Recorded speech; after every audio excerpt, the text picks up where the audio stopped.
This is my son, and we're gonna learn about a frog today. This is my trap. I use it to catch crawfish too, and it's a very simple design. Both ends come off, but the frog's on this end, and we don't want him to escape. I'll explain the trap in a few minutes. Okay, we got him. We got him. Let's set this aside. What is that guy's name? It's a frog. He's called a wood frog. That's his name. Let's look at him. Here, let's bring the camera a little closer. Oh! Now, let's show him to the camera.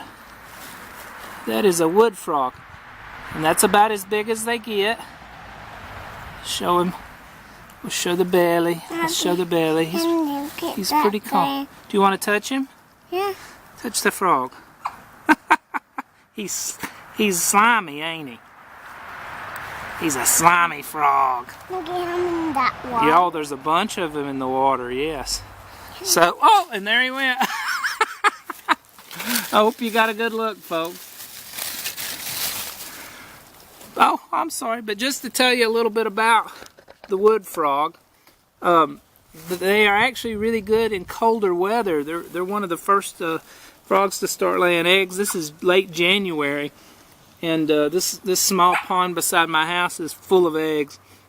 The reason we know every year that they're out is we start hearing what we think are turkeys. And it's difficult to record the music because if we get near this pond they stop. But it sounds to me just like a turkey call. So when I heard it this year, they usually breed and they're gone pretty quick.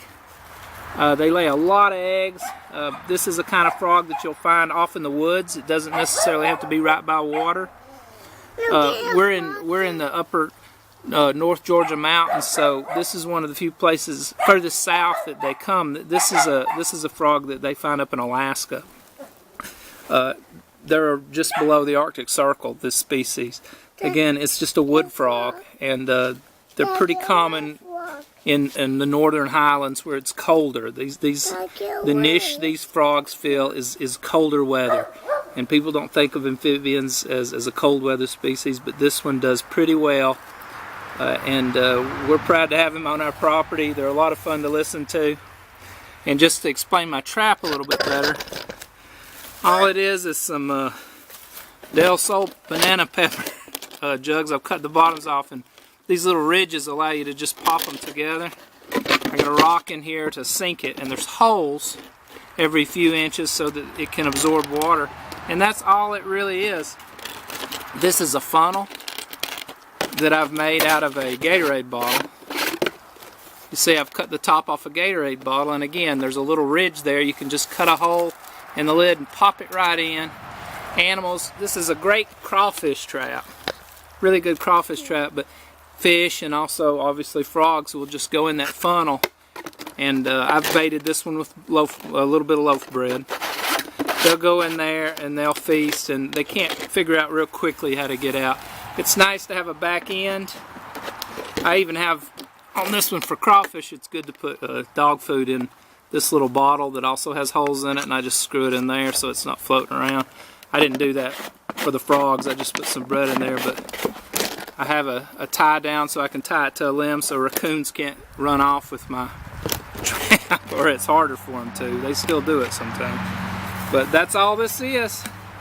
If your trap is missing, just walk up in the woods about 50 feet and you'll find it, usually torn up. But that's all there is to that. And did you learn about the frog? Yeah.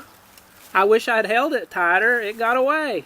But he's close to home, and he'll go back. And we didn't hurt Mr. Frog. All right.